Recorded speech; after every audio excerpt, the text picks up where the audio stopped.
देखंतु जो दिन 29/1/2023 दिन जो नवदास को जो हत्या पाई गुड़ी फुटी तार प्राथमिक चिकित्सा डीएचएच झारसुड़ा होता एवं से प्राथमिक चिकित्सा पाई ताकू जो पुलिस एस्कॉर्ट पार्टी आनी डीएचएच झारसुड़ा को सेठी डॉक्टर डोलामणि तांडी जे थिले से समय डॉक्टर ओपीडी रे थिले से तांकर ओपीडी रजिस्ट्रेशन करथिले एवं ताकू इंडोर पेशेंट हिसाब रे मध्य एथिरे रखा जाइथिला एवं परवर्ती समय तांकर क्रिटिकल हेबारु तांकू रेफर कराइथिला भुवनेश्वर को तो तांकर आज साक्ष्य ग्रहण करा जाइछि डॉक्टर डोलामणि तांडींकर साक्ष्य ग्रहण करा जाइछि जो थिरे कि से जो जेहेतु ये घटनार गोटे एक्सपर्ट हिसाब रे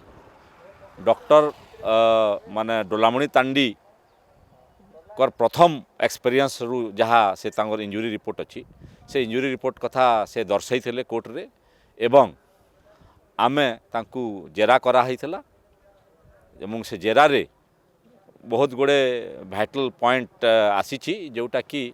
आगामी दिन रे जो कोर्ट रो बा साक्ष्य ग्रहण हला परे जोटा हमर तार निर्णय हब से निर्णय रे से जो सबू कॉन्ट्राडिक्शन आसीछि जो सबू से कहिसंती ताहा निश्चित भाव रे हमर गोपाल दास को सहायक हब।